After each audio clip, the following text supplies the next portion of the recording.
Bago siya umalis, wala ka ba sinabi sa kanya? Sa kanya, "O Sandro, what happens here stays here." Wala pong ganun, Your Honor. Sandro, may sinabi ba siya bago ka umalis? Meron po, Your Honor. Ano sinabi niya? What happened here stays here. Again, Your Honor, I invoke my right to self-incrimination of an ongoing I case. reiterate, It is our... Total Wala Chair, I reiterate that you still be detained there, detentional. Sir Nino Mulak. Yes, Your Honor, I'd just like to, regarding dun sa pag-sorry nila. Kasi, nung nag-sorry sila sa akin, umiiyak talaga silang dalawa. They were talagang hagulgol. Umahagulgol sila sa harapan ko at minsan, no? Which they, ang sabi niya, nag-sorry daw siya dahil ang context daw ng sorry niya is, sorry dahil wala kaming ginawa. So, bakit kayo umiiyak? Tanong ko lang. And, we also have the CCTV, nung lumabas sila ng hayat, umiiyak sila. So that just proves that they're lying. Maraming salamat po, Senator. Sir Nones,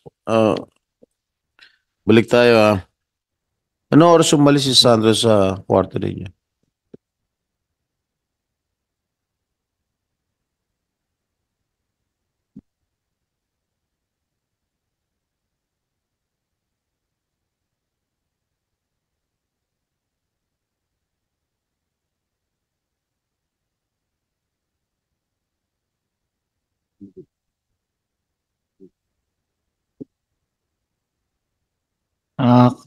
Close to 7 a.m. po, Your Honor, pero hindi ko na maalala yung eksaktong oras. Sandro, alas 7 ka na raw lumabas sa hotel? Kwarto nila? No po, Your Honor. Mga 6:40 po. Ganun. Yeah, around that time. Yes po. Alright. Mr. Nones, paano umalis o nakaalis si Sandro sa kwarto? Sabay nagpaalam sa inyo? Nagpaalam ba siya o bigla siya tumakbong paalis? Nagpaalam po siya, Your Honor. Ano sinabi niya sa'yo?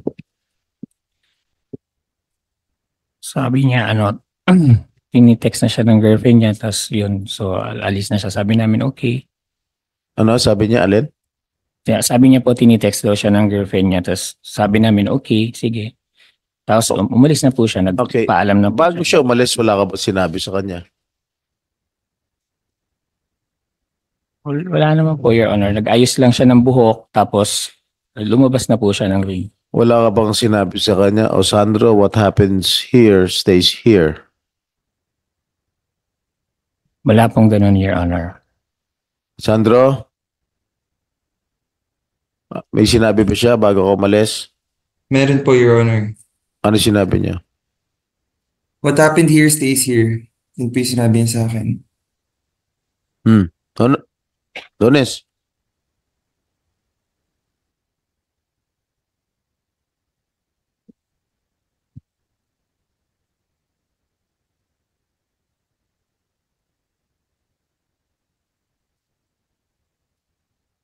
Wala pong ganun, Your Honor.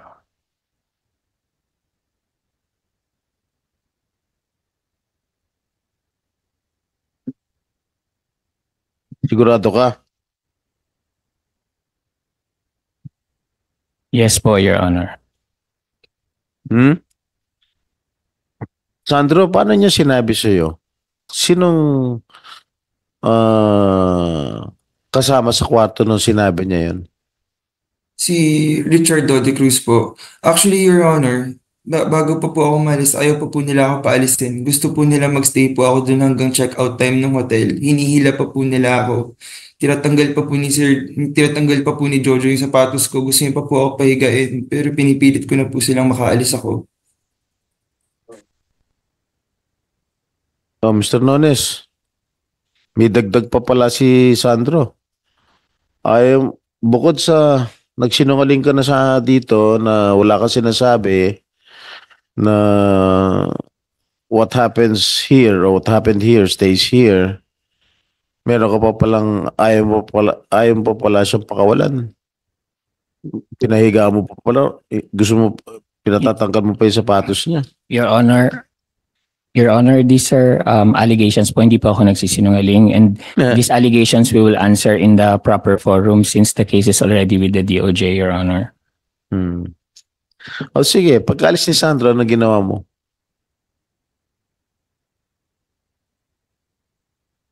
Natulog ka na lang ba? Kumain ka yung breakfast? Parang wala nangyari.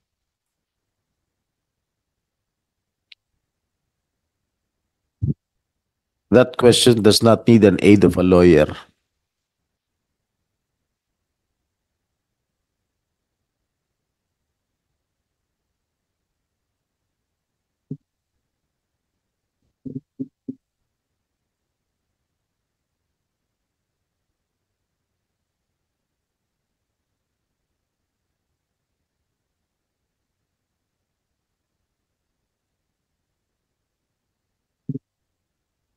Answer.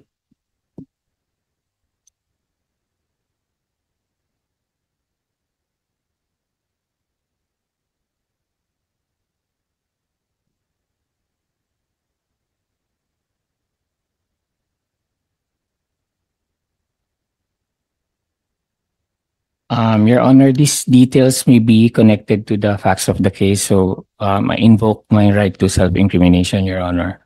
What? Attorney, are you giving legal advice, pieces of advice to him? This is not an incriminating question. With due No, respect, no. Yes or no? Your Honor, my client is just raising his right, a constitutional right against self-incrimination, because these are details of the case which may be used against us, and considering that we have not yet been furnished with a copy of the complaint, we don't know the contents of the complaint, Your Honor, so we might say facts that may Ang incriminate. tanong ko lang, when Sandro left the room, what did he do? Did he just sleep? Your Did he eat breakfast? Is that incriminating? Honor, As a point of view of a lawyer, Your Honor, when you answer me, is that an incriminating question? Yes or no?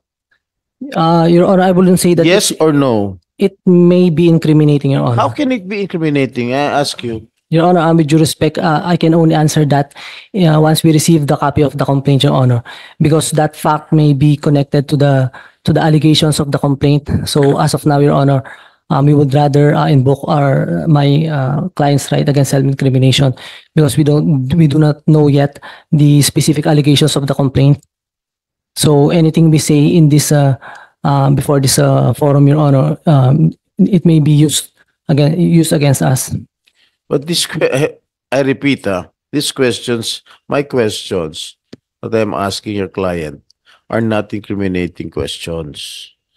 So in fact, he can answer my questions directly without even consulting you. Di ba? Oh, Sandro, Nones. Nung umalis si Sandro sa kwarto niyo, gising kayo ni Richard Dode. Again, Your Honor, I invoke my right to self-incrimination. We don't know the details of the case. We don't know the facts of the case. So we'd rather reserve our right. Ibig sabihin, nung Your umalis si Honor. Sandro, hindi niyo alam kung tulog kayo, gising kayo, ganon. Very ridiculous. Hindi mo alam na umalis si Sandro, ganon? Your Honor, everything we say here may be connected All to right. the facts of an Okay, ongoing I case. reiterate, It is our Total wala in chair, I reiterate that you still be detained there, detentional. All right. Gerard, you have something to say? Yes, Your Honor. All right. I have a written statement po, if I may read po. Please proceed. Thank you po, Senator Jinggoy. Unang-una po ay nagpapasalamat po ako sa kagalang-galang na komiting ito sa pag-imbita at pagbibigay po ng pagkakataon sa akin para magbigay ng kahit kaunting liwanag sa madilim na pinagdadaanan ng mga biktima ng pangahalay sexual abuse at sexual harassment. Napakahirap po na balikan at sariwain ang mga pangyayari sa akin. 19 na taon na po ang nakakaraan. Ito po ay mental, psychological at emotional torture. Ang pangyayari po kay Sandro Mulak ang muling nagdala at nagparamdam sa akin ng sakit na dinanas ko din sa sitwasyong kinapalooban ko noong December 25, 2005 at December 26, 2005 sa kamay ng isang musical director. Siya pong nakapaloob sa original na complaint ko na inihain ko sa GMA noong 2010. Sa ngayon po ay patuloy po naming inaaral ang mga legal options para makapag-file ng formal charges laban sa akusado. Isa pong kaluwagan sa akin ngayon na malaman officially na mayroong ginawa ang GMA laban sa taong aking inakusahan 19 years ago. Kung sana lamang po ay napagbigyan ng aming formal na kahilingan noong February 28, 2011 na kami ay maabisuhan man lamang po sa naging resulta ng investigasyon ng GMA ay maaring noon pa po ay nagkalakas ng loob na kami at nakapag-file ng kaso sa tamang hukuman. Ganun pa man ay maraming salamat po sa GMA sa pag-aksyon po sa aksyon po na kanilang ginawa sa complaint na idinulog ko, ang tanggalin sa network ang taong aking inakusahan. Yung resulta pa rin po ng investigasyon na yon, 19 years ago ang aming ihilingin na magkaroon kami ng kopya para magamit namin sa pag-build up ng case. Humihingi din po ako ng paumanhin sa aking former mother network GMA kung ito po ay nag-cause ng negatibong reaksyon mula sa tao. Pero hindi ko po hangad na sirain at dungisan ng magandang imahe at reputasyon ng GMA.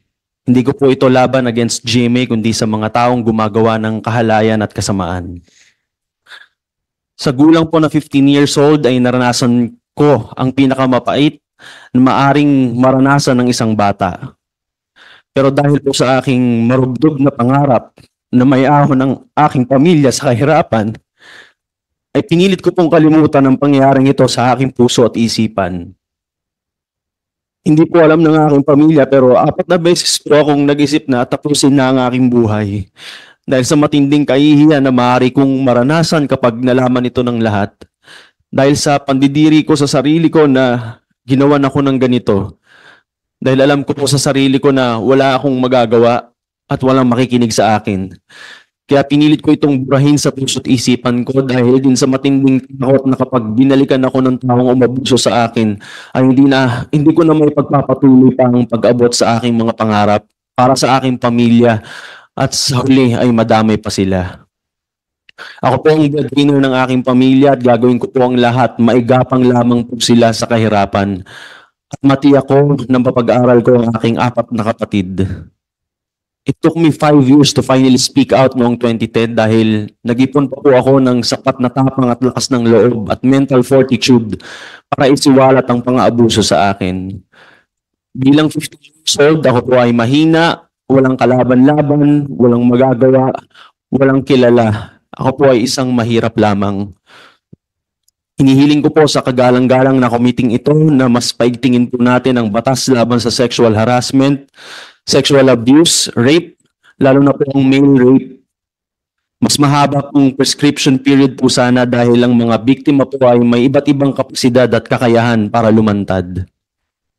Para naman po sa mga kumpanya, korporasyon o organizations ay alagaan po natin sana lalo yung mga biktima na nagsusumbong sa inyo at nang sa ganun po ay magkaroon talaga sila ng ibayong lakas ng loob para isiwalat ang kasamaan. Para hindi naman po yung nagsumbong ay parang na left in the dark na lang po sila at parang na left alone in the battle. Yung psychological at psychiatric support po sa biktima ay napakalaking bagay. Lalo po kung bata ang biktima, sana ay magkaroon din po ng safeguards para kahit inalis na po yung sex offender ay hindi mababalikan o magagantihan ng biktima ng mga kaibigang nasa posisyon at may loyalty doon sa taong tinanggal. Ito po ang personal kong naranasan at matatawag po itong double jeopardy. Ako na po ang naabuso, ako pa po ang nawala ng trabaho. Ang paglabas ko pong ito ay hindi lamang para makamit ko ang personal na katarungan, Kaakibat na po dito ang malalim na adikain ko ngayon na maimulat po ang mga mata ng ating mga kababayan at mga kabataan sa mga ganitong klaseng pang-aabuso at huwag pong maliitin at sabihin napakatagal nang nangyayari na ito po ay sadyang kalakaran na, lalo na sa industriya ng showbiz. Any form of sexual abuse, harassment, assault, and rape is never okay. Hangad ko po na mabigyang lakas ng loob din po ang mga biktima na lumantad at agad ding magsumbong sa oras na makaranas sila ng ganitong klaseng pang-aabuso. Sa katunayan po ay marami na po nagme-message sa akin tungkol sa kanilang mga kwento bilang mga biktima ng sexual harassment, rape at abuse. Saka pa ako po naging biktima ng ganitong pang-aabuso kay Sandro, kaysa niyo po akong lahat sa inyong laban. Lastly po, ay para sa GMA, hiling ko po na ito po ay finally magkaroon na po ng closure. I apologize po kung naging mapaghanap po ako sa network. Ako po ay isang bata lamang noon na may matayog na pangarap. Ang GMA po ang aking itinuring na tahanan, sandigan at pader ng mga panahong yun. Ulitin ko po na hindi po ako makikilala at magkakapangalan po sa industriya kung wala po ang GMA. Up until now, proud po ako na ako po ay minsan ay naging kapuso. Ngayon po ay handa ko nang harapin ang tunay kong kalaban, ang nanghalay at umabuso sa akin noong ako po ay 15 years old pa lamang. Si Mr. Danny Tan. Maraming salamat po. Pinangalanan mo na. Okay, anong balak mo? You're going to file a case against him? Yes po, Your Honor. You. Yes po, Your Honor. Anong kaso? Sexual harassment? We're looking at, we're still studying po, Your Honor, ang rape. or child abuse Okay. po. Yeah.